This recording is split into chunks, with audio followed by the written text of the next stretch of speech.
नमस्कार, खबरें जारी न्यूज स्टेज पर मैं हूं आपके साथ मकसूद खान। आपके मुद्दे में बात लगातार बढ़ते पेट्रोल डीजल और महंगाई की। देश भर में पेट्रोल डीजल की बढ़ती कीमतों की वजह से हर वर्ग प्रभावित है, हर वर्ग परेशान भी है। लेकिन मध्य प्रदेश में ऊर्जा मंत्री प्रद्युम्न सिंह तोमर के इस मामले में अलग विचार हैं। उन्होंने बढ़ती कीमतों पर लोगों को सुझाव दिया कि वो साइकिल का इस्तेमाल करें। यह शारीरिक तौर पर स्वस्थ रखने के साथ साथ प्रदूषण से भी मुक्ति दिलाएगा। यही नहीं, तोमर ने कमलनाथ की उस चिट्ठी पर भी सवाल किया है जिसमें पूर्व सीएम ने बिजली बिल माफ करने की मांग की थी। इस बयान के बाद प्रदेश में सियासी माहौल गर्म है, लेकिन यहां सवाल सॉल्यूशन को लेकर है, समाधान को लेकर है, क्योंकि पेट्रोल डीजल की लगातार बढ़ती कीमतों से महंगाई तेजी से बढ़ी है और इस वजह से लोगों का बजट भी बिगड़ा है। आम जनता को कम से कम इस पर सरकार से जरूर राहत की उम्मीद है। इस अहम मसले पर चर्चा के लिए तमाम खास लोग हमारे साथ जुड़ेंगे, सवालों के जवाब तलाशने की कोशिश होगी। लेकिन पहले ये रिपोर्ट। मेरी इस बात में पहले भी क्रिटिसाइज आज हुई है, पहले भी हुई। मैं आज फिर कह रहा हूँ कि हम सब्जी मंडी जाते हैं तो हम कभी साइकिल से जाते हैं क्या? मध्य प्रदेश के ऊर्जा मंत्री प्रद्युम्न सिंह तोमर का ये बयान लगातार बढ़ रहे पेट्रोल डीजल के सॉल्यूशन के तौर पर है। तोमर कह रहे हैं कि साइकिल चलाइए, सेहत भी अच्छी रहेगी, हमारे प्रदूषण को कम में मुक्ति दिलाएगी। उन्होंने महंगाई की बात को तो स्वीकारा, लेकिन ये भी साफ किया है कि पेट्रोल डीजल से हो रहे मुनाफे को लोगों के इलाज में खर्च किया जा रहा है। मेरा ये कहा कि वो मैंने बात नहीं दी, महंगाई है, पर क्यों वो महंगाई पेट्रोल डीजल से जो पैसा आ रहा है किसी व्यक्ति विशेष के नेता के घर जा रहा है क्या? वो पैसा घूम फिर के उस गरीब व्यक्ति के काम आ रहा है जिसको जरूरत है, जिसके बेटे को इलाज की। माफ करना, मध्य प्रदेश में अब एक पूरी बात कर दूं, जरूरत है उसको इलाज की, जरूरत है उसे शिक्षा की, जरूरत है आज जो लोग भूख के मारे काम नहीं कर पाए थे कोरोना महाकाल में, उसको देश के लोगों को निःशुल्क इलाज दीपावली तक का माफ दिया, निःशुल्क दिया जा रहा है अनाज। प्रद्युम्न सिंह तोमर ने पूर्व सीएम कमलनाथ की तरफ से सीएम शिवराज को लिखी गई चिट्ठी पर भी पलटवार किया, जिसमें 3 महीने के बिजली बिल माफ करने की मांग की गई थी। तोमर ने कहा कि मध्य प्रदेश देश का पहला ऐसा राज्य है जहां 100 यूनिट बिजली 100 रुपए में मिलती है। अभी ऑन रिकॉर्ड ऑनलाइन निकालो कि 1 करोड़ 20 लाख समथिंग कुछ भुगतान घरेलू, उसमें से 1 करोड़ लोगों को 100 यूनिट बिजली 100 रुपए में मिल रही है। तो भैया किसका बिल बढ़ गया? उन्हीं में से कुछ के बढ़ रहे। अरे जो समझ लीजिए पहले मिल रहे थे जिनको 95 लाख, वो 96 लाख हो गए। हम और घट रहा है। तुम कह रहे हो अगर हमने वो 1 करोड़ से कम होते तो बिल हम मानते बढ़ गए लोगों के, तो ऑन रिकॉर्ड है ये। इस बयान के बाद प्रदेश में सियासत गर्म है, लेकिन यहाँ सवाल सॉल्यूशन को लेकर है, क्योंकि पेट्रोल डीजल की लगातार बढ़ती कीमतों से महंगाई तेजी से बढ़ी है। इसकी वजह से लोगों का बजट गड़बड़ा गया है। आम जनता को कम से कम इस पर सरकार से जरूर राहत की उम्मीद है। Team news state. तो इस अहम मसले पर बात करने के लिए इस वक्त हमारे साथ वरिष्ठ पत्रकार डॉक्टर सत्यप्रकाश शर्मा मौजूद हैं। बहुत स्वागत है आपका। पॉलिटिकल गेस्ट में हमारे साथ हैं बीजेपी की तरफ से राकेश शर्मा जी, कांग्रेस की तरफ से हैं अब्बास हफीज साहब। आप दोनों का भी बहुत स्वागत है। सबसे पहले राकेश शर्मा जी, बात आप ही से। मंत्रियों के काफिले में 5-5, 6-6, 8-8, 10-10 गाड़ियां चलती हैं और आम आदमी से कहा जा रहा है कि सेहत बनाए, साइकिल चलाएं।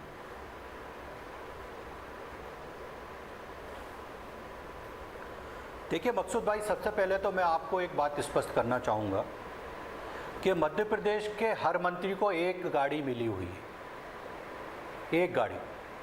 गृह मंत्री को सिर्फ 1 फॉलोअर गाड़ी मिली है, मुख्यमंत्री को फॉलोअर गाड़ी मिली, बाकी हर मंत्री को 1 गाड़ी मिली है। पीछे अगर गाड़ियों का काफिला दिखता है, मेरा निवेदन है, तो आज कांग्रेस की सरकार नहीं है। आप कमलनाथ जी के पीछे कितनी गाड़ियां चल रही वो देख लें, दिग्विजय सिंह जी के पीछे कितनी गाड़ी चल रही वो देख लें, राहुल गांधी के पीछे कितनी गाड़ी चल रही वो भी देख लीजिए। मैं ऑफिशियल बात कर रहा हूँ, ऑन रिकॉर्ड। अब मैं बहुत महत्वपूर्ण बात करना चाहूँगा। आज ये जो ये भी हुआ था ना, बहरहाल वो इस बहस का मुद्दा है नहीं, वरना ऑन रिकॉर्ड तो ये भी हुआ था कि कैसे किसी सांसद को पायलट नहीं, वाहन नहीं मिल पाया तो 14 पुलिसकर्मी सस्पेंड हो गए। तो उसमें कितने हो गए थे? It doesn't matter. आप कंटिन्यू करें प्लीज। देखिए मकसूद भाई, आप हिंदुस्तान के बहुत बड़े पत्रकार हैं और आप बहुत लंबे समय से राजनीतिक क्षेत्र को देख रहे हैं। मैं बहुत महत्वपूर्ण 2-3 बिंदु रखना चाहूँगा, इसलिए मुझे बोलने का मौका दिया जाए। मकसूद भाई, सबसे पहले आज जो हिंदुस्तान की जनता महंगा पेट्रोल का बोझ उठा रही है, वो कांग्रेस के बोए हुए पाप हैं जिसको जनता काट रही है और भारतीय जनता पार्टी की सरकार काट रही है। उसके लिए मैं 3 मुद्दे उठाना चाहूँगा। पूरे देश में सबसे ज़्यादा वेट लगता है राजस्थान में 38%, सबसे ज्यादा महंगा पेट्रोल। दूसरी बात, पेट्रोलियम कंपनी को सरकार से मुक्त करने वाली मनमोहन सिंह की कांग्रेस सरकार। तीसरी बात, ईरान का जो पेट्रोल तो ले लिया, डीजल भी ले लिया, वहां से कच्चा तेल ले लिया, पर उसका पेमेंट नहीं किया था पूरी यूपीए सरकार ने, वो पेमेंट मोदी सरकार ने किया। फिर तीसरा, ऑयल बॉन्ड जारी कर दिया इनने। मकसूद भाई, कितनी खतरनाक है कांग्रेस की सरकार, यूपीए की ऑयल बॉन्ड जारी कर दिया और ऑयल बॉन्ड कंपनी को दिया और कहा कि हम आपको सब्सिडी नहीं दे पा रहे हैं, आप पेट्रोल के रेट मत बढ़ाइए, पर आने वाले 5 साल में और 10 साल बाद इन ऑयल बॉन्डों को कैश कराइए। कांग्रेस की सरकार तो चली गई, अब वो ऑयल बॉन्ड मोदी सरकार की गले की फांस बन गए। मेरा एक कहना तो सवाल है कि कांग्रेस तो चली गई, लेकिन आम आदमी क्या क्यों राजस्थान परेशानी में उठाए? मेरा यही तो कहना है मकसूद भाई कि पाप कांग्रेस ने किए, जनता उसको भोग रही है, हमारी सरकार उसको भोग रही है। ऐसी कौन सी सरकार किसी देश में देखिए कि आने वाले 5 साल 10 साल की गारंटी देके चली गई कि ये जो ऑयल बॉन्ड है आने वाली सरकार से आप वसूल कर लेना। अरबों रुपए के ऑयल बॉन्ड जारी किए कंपनियों को, पेट्रोलियम कंपनियों को। अब्बास हफीज साहब जवाब दे दीजिए राकेश शर्मा जी को। कहना है क्या राजस्थान में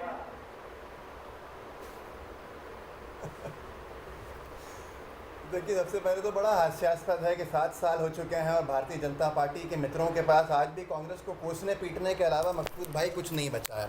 मुझे हैरानी होती है कि अगर यही एक कारण है जो अब दाम लूटा जा रहा है जनता को, आम जनता से इतना ज़्यादा टैक्स की वसूली की जा रही है कि कांग्रेस पार्टी की सरकार, यूपीए की सरकार 16% टैक्स लिया करती थी केंद्र का और उसको आज 35% मोदी सरकार ले रही है। अगर यही कारण है तो फिर उन्होंने क्यों नहीं लिया था और ये क्यों ले रहे हैं, एक बड़ा सवाल है। लेकिन मुझे लगता है कि ये बहस कहीं और चले जाएगी।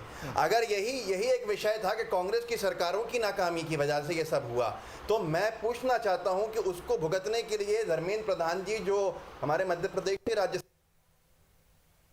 लेकिन वो केंद्र के अंदर पेट्रोलियम मंत्री हैं, उनको तो कहना पड़ा कि सरकार के पास पैसे की तंगी है और हम तो जनता से इस तरह से वसूली करेंगे ही।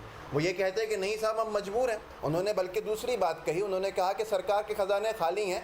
तो मतलब सरकार के खजाने ऐसे खाली हैं कि जनता से इस तरह से टैक्स लिया जाएगा। हम और राकेश भाई एक बार डिबेट में बैठे ही थे, इन्होंने कहा भी था आज से 1-1.5 साल पहले, शायद आप ही उसका संचालन कर रहे थे, कि साहब मैं तो 100 रुपया भी हो जाए तब भी हम खरीदने को तैयार हैं। तो बधाई हो राकेश जी को कि हो गया 100 रुपया और 100 से भी आगे निकल गया, शतक को तो अब क्रॉस कर चुका है, 150 की तरफ जा रहा है। अभी दुखी कोई नहीं है, दुखी वो है जिसने इनको वोट दिया था। जिसने वोट नहीं दिया उसको तो मालूम था कि ये काम करेंगे। जिसने वोट दिया था, जिसकी भी गाड़ियों के अंदर जो खर्चा बढ़ रहा है और लॉजिस्टिक्स को महंगा होने की वजह से जो भुगतान करना पड़ रहा है आम अनाज के ऊपर, दाल, चावल, तेल, ये सब पे असर आया है इनके सिर्फ एक डीजल की सब्सिडी हटाने का। अगर हमने गलती की थी यूपीए की कांग्रेस सरकार ने, कांग्रेस यूपीए सरकार ने, तो क्यों हमारे ज़माने में क्यों ऐसी महंगाई नहीं आई थी कि दालों पे रेट बढ़ गए थे? हमारे ज़माने में ऐसी महंगाई क्यों नहीं आई थी? हमने तो अंतर्राष्ट्रीय स्तर पर जो हमें, देखिए एक छोटा सा बस बात करके अपनी ख़त्म करूँगा, जनता समझ जाएगी।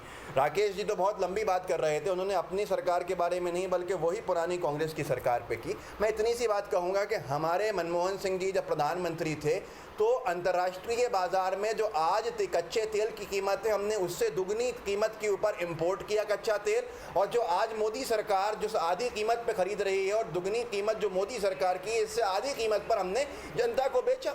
उस वक्त भारतीय जनता पार्टी के लिए महंगाई डायन थी, अब इनकी यार बन गई है, ये दुखद है। लेकिन आम जनता देख रही है और इस आम जनता को समझ में भी आ रहा है कि अब तो मोदी सरकार हो या केंद्र में या मध्य प्रदेश में शिवराज सरकार हो, वो उसको नहीं। तमाम सरकारों से भी रहता है हमेशा कि वो सत्ता में बैठने के बाद इतने असंवेदनशील क्यों हो जाते हैं, वो संवेदनशीलता से क्यों नहीं सोचते हैं जितना वो विपक्ष में रहते हुए सोचते हैं आम आदमी के लिए। डॉक्टर शर्मा, मैं आ रहा हूँ, राकेश शर्मा जी आप जवाब देना चाह रहे हैं, लेकिन डॉक्टर शर्मा से ज़रा बात कर लें, वो बहुत देर से वो भी हमारे साथ जुड़े हुए हैं, एक रिएक्शन उनका ले लें, फिर आप प्लीज़ काउंटर कीजिएगा। डॉक्टर शर्मा, अच्छी बात है मंत्री जी को लोगों की सेहत का ख्याल है, लेकिन आप ये बताएं प्लीज़, क्योंकि मैं तो कोशिश कर रहा था ढूंढने की, मुझे मिल नहीं पाया, मध्य प्रदेश में कितने ऐसे शहर हैं जहां पर डेडिकेटेड साइकिल ट्रैक बने हुए हैं? अच्छी बात है, मंत्री जी चाहते हैं लोग साइकिल चलाएं। कितने साइकिल ट्रैक अब तक बन गए? और ये जो बड़े बड़े हाईवेज बने हैं, ये क्यों बना रही है केंद्र सरकार? नितिन गडकरी का तो नाम है कि वो बड़े बड़े हाईवेज बना रहे हैं। फिर यहाँ पर भी बैलगाड़ी घोड़ा गाड़ी शुरू करवा दिया जाए, पेट्रोल भी बचेगा, सेहत भी बनेगी। क्यों हो रहा है ये सब? मकसूद जी, बहुत अच्छी बात कही है आपने। वाकई जब हिंदुस्तान बुलेट ट्रेन की तरफ है, यह ट्रैवलिंग हर आम आदमी करना शुरू कर रहा है। दुनिया की रेस में भारत को आगे ले जाने के लिए हम वो ट्रेडिशनल साइकिल के सहारे तो नहीं ले जा सकते। हाँ, ये बात पक्की है कि साइकिल सेहत के लिए तो अच्छी है। प्रद्युम्न सिंह जी 2 किलोमीटर साइकिल चला के फोटोज में छप जाते हैं, वो बहुत अच्छी बात है। अखबारों में आ जाते हैं, टीवी चैनल्स में आ जाते हैं। और साइकिल ट्रैक के मामले में भोपाल अकेला और जबलपुर को छोड़कर मुझे जहां तक अंदाजा साइकिल ट्रैक बनाने में कोई भी शहर, इवन स्मार्ट सिटी भी सफल नहीं हुई भी है तो तोड़ दी गई। ग्वालियर एक बहुत बड़ा उदाहरण उसका। लेकिन बात यह आती है कि बिगड़ टैक्स की सरकारें नहीं चलती, टैक्स तो वसूलना ही पड़ता है। लेकिन अगर आप ये चीज देखें कि जिस चीज से जनता की रोजी रोटी चलती है, आम आदमी की रोजी रोटी चलती है, आप जो लग्जरी लाइफ जीने वाले लोग हैं उनको एक साइडलाइन कर दें, हम मिडिल क्लास और लोअर मिडिल क्लास की तरफ चलते हैं, उनका पूरा धंधा पानी इस फ्यूल से चलता है। और ये भी पक्की बात है कि 15% इकोनॉमी देश की भी फ्यूल से चलती है, पेट्रोलियम से चलती है। लेकिन हम कोरोना की क्राइसिस में जूझ रहे हैं, लोगों का धंधा चौपट हो गया है। सरकार का दायित्व ये नहीं है कि हम ठीकरा पिछली सरकारों पर ठोकते रहे। दायित्व ये है कि हम जो आप उस पर सब्सिडी जो आप उस पर ड्यूटी लगा रहे हैं, उस ड्यूटी को कम करके जनता को राहत से लेकर उसमें वैट तक सब कुछ लग रहा है। यस तो सवाल वही है ना कि एक आदमी अगर पेट्रोल डलवाने के लिए जाता है तो उसमें कितना वो टैक्स दे देता है? आज का एक थोड़ी सी बात, आज का अगर हम क्रूड ऑयल का रेट देखें तो 34.32 रुपीस पर लीटर आता है, यानी कि 5,457 रुपए पर बैरल है आज का। अगर ये 2020 में इसी माह में चले, मतलब साल भर पहले जब रेट 78 रुपए पर लीटर पेट्रोल था और उस समय ये रेट केवल 31 रुपए था पर लीटर। तो अब इस स्थिति में जब उसमें इतनी बढ़ोतरी नहीं हुई तो हम टैक्सेस में इतनी बढ़ोतरी क्यों? ये आज कोरोना की क्राइसिस है, जनता को राहत देने का वक्त है जिससे वो खड़े हों, क्योंकि उनके घरों में बड़ी बड़ी ट्रेजेडी हुई है। उस समय पूरा उनका जो पैसा टका है वो सब मिट गया, धंधा पानी चौपट हो गया। तो मिडिल क्लास को उठाने के लिए स्टेट रेट कम करें, ये केवल मध्य प्रदेश की सरकार के लिए एडवाइस नहीं है, जबकि किसी भी गवर्नमेंट, किसी भी पार्टी की गवर्नमेंट हो स्टेट में, वो अपने रेट को रिड्यूस करे। इसी प्रकार से सेंट्रल गवर्नमेंट भी एक्साइज ड्यूटी को कम करे, जिससे अगर वो 1-2% भी स्लैश कम कर देते हैं, उसका सीधा सीधा इफेक्ट आम जनता पर पड़ेगा। कि कृषि बिगड़ तो पड़ रहा है ना राकेश शर्मा जी, जब पेट्रोल डीजल के दाम बढ़ रहे हैं तो फिर ट्रांसपोर्टेशन कॉस्ट कहो या कुछ भी कहिए, ये खाने का जो खाद्य तेल है वो भी तो महंगा हुआ है। कहाँ 90 रुपए था, अब 170 रुपए से ज़्यादा वो पहुंच गया। दालों से लेकर बाकी और तमाम चीज़ों के दाम भी बढ़ रहे हैं। तो बेहतर हो कि फिर वो ट्रांसपोर्टेशन अगर ऐसे वाहनों में नहीं होगा तो शायद उसकी कॉस्ट कम हो जाए, बैलगाड़ी में रवाना कर दिया जाए सामान एक शहर से दूसरे शहर। बिल्कुल मकसूद जी, ये बात भी सही है कि मैं भी साइकिलिंग करता हूँ, पर साइकिलिंग अभी हिंदुस्तान में सिर्फ उन लोगों के लिए है जो बहुत ही नीचे स्तर पर है। अरे मुझे बोलने दीजिए। हाँ, राकेश शर्मा जी का टर्न है, प्लीज प्लीज। राकेश शर्मा जी आप बोलें प्लीज। मुझे बोलने दीजिए। मेरे विद्वान साथी बैठे हैं, हर क्षेत्र में विशेषज्ञ हैं वो। मेरी 2 सवालों के जवाब ना कांग्रेस के प्रवक्ता ने दिए और मेरे विद्वान साथी भी कह रहे हैं कि पुरानी सरकारों को भूल जाओ। आपने ईरान से क्रूड ऑयल लिया, पेमेंट नहीं किया, पेमेंट हम कर रहे हैं। उसके बाद ब्रांड जो जारी किया उसके भी पेमेंट हम कर रहे हैं। अब एक और बात पूछना चाहूँगा, मध्य प्रदेश में कांग्रेस की सरकार बनी थी विधानसभा चुनाव में, उससे पहले कमलनाथ ने पत्रकार वार्ता में कहा था कि 5 रुपये डीजल पे 5 रुपये पेट्रोल पे कम करूंगा जिस दिन सरकार की कुर्सी पे बैठूंगा पहले दिन, और जिस दिन वो बैठे थे 5-5 रुपये बढ़ा दिए थे। अब मैं एक और बात पूछना चाहता हूँ, मेरे कांग्रेस के विद्वान साथी एक बात बताएं कि पिछली बार मोदी सरकार ने 2 रुपये पेट्रोल पे 2 रुपये डीजल पे कम किए थे, मध्य प्रदेश की शिवराज सरकार ने भी 2 रुपये पेट्रोल और 2 रुपये डीजल पे कम किए थे। एक भी कांग्रेस शासित प्रदेश ने पैसे कम क्यों नहीं किए थे? आज भी हिंदुस्तान में सबसे ज्यादा महंगा पेट्रोल और सबसे ज्यादा वेट राजस्थान में लग रहा है। इतने घड़ियालू आंसू तुम यहाँ बैठ के जनता के लिए बहा रहे हो, तो भैया राजस्थान में, पंजाब में, छत्तीसगढ़ में, महाराष्ट्र में, पश्चिम बंगाल में कहीं तो कम करवा दो, जनता को सस्ता मिलने लगे, फिर उसके बाद हमें कोसना। मध्य प्रदेश में जो योजनाएं चल रही है कोविड-19 के काल में, वो आपके किसी एक प्रदेश में चल रही हो तो बता दो। बच्चों के अभिभावक अगर खत्म हो गए तो हम उनको पैसे दे रहे हैं, उनकी शिक्षा फ्री कर रहे हैं, उसके बाद उनको खाने का अनाज दे रहे हैं। हम बच्ची के पैदा होते ही उसके को लाडली लक्ष्मी बना देते हैं, उसकी पूरी शिक्षा मुफ्त देते हैं, उसकी शादी हम कराते हैं। तुम्हारे किसी प्रदेश में क्यों नहीं हो रहा, बता दो। पूरी दवाइयाँ कोविड-19 की हम फ्री दे रहे हैं मरीजों को, तुम्हारे किसी प्रदेश में क्यों नहीं हो रहा। हम किसान के खाते में मोदी सरकार 6,000 डाल रही है तो 4,000 मध्य प्रदेश सरकार डाल रही है, तुम्हारे प्रदेश में क्यों नहीं हो रहा। हम तो अगर वेट लगा रहे हैं तो वो तो जनता को दे रहे हैं, हम पूरा का पूरा जनता को दे रहे हैं। दीजिए जवाब अब्बास हफीज साहब। सवालों की बौछार कर दी राकेश शर्मा जी। देखिए उसको तकलीफ नहीं देती। मैंने इसीलिए सारे लिख लिए हैं, मैंने इसी, अभी इनको रोक दीजिए मकसूद जी, मैं थोड़ा सा धैर्य के साथ सुनवाना चाहता हूं इनको, क्योंकि ये क्या होता है, आधा ज्ञान बहुत बड़ा खतरा होता है। आप अच्छे से पढ़ के आए, बहुत अच्छी बात है, हमारे बड़े बड़े साथी, अच्छे साथी हैं राकेश जी, लेकिन उनकी पार्टी ने थोड़ा बहुत जो सबको बता दिया वही उनको बोलना मजबूरी है। मैं खुल के बात करना चाहता हूँ, 2 मिनट का समय चाहता हूँ। इन्होंने बॉन्ड्स की बात करी जो यूपीए कांग्रेस की सरकार ने, मनमोहन जी की सरकार ने इशू किया था, और पूरी की पूरी इनकी डिबेट का जो इनका डिफेंस है वो उसी के ऊपर आधारित है। 10,000 करोड़ रुपया का बॉन्ड, शर्मा जी बैठे होंगे, बहुत अच्छे से जानते होंगे, 10,000 करोड़ रुपये तक के हमने बॉन्ड्स इशू किए थे, क्योंकि पेट्रोल और डीजल के दाम स्टेबल रखने के लिए ज़रूरी था। और उस वक्त जो था अंतर्राष्ट्रीय बाजार में कच्चे तेल की कीमत आज से दोगुनी थी, लेकिन उसका ये मतलब नहीं है कि आज उसका असर पड़ेगा। अब से वो बॉन्ड्स मैच्योर होते हैं, और 10,000 करोड़ के जो बॉन्ड्स थे, सुन लीजिए, आपने मजाक बहुत किया था, तू तड़ाक करके, मेरी बात सुनिए आप धैर्य से। अब यहाँ पर अरे सुनिए ना, देखिए मकसूद जी आप इनको शांत रखिए, बहुत आराम से शांति से बात हो सकती है। बहुत अच्छी काबिलियत की बात कर रहा हूँ, ये समझ नहीं पाएंगे। शांति बोले। अब ये बोल गए, मैं सब कुछ बताऊंगा। अब देखिए 1,40,000 करोड़ रुपया आज केंद्र सरकार को इस साल से अगले 5 साल तक देना है। अरे रुक तो जाइए, आप बात तो पूरी करने दीजिए मुझे। क्यों नहीं किया था? मकसूद जी थोड़ा शांति प्लीज।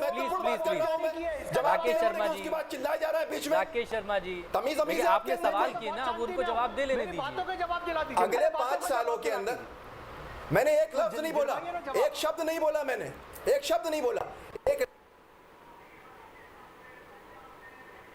बॉन्ड्स का देना है जो इस साल से शुरू होकर अगले 5 साल तक जाएगा।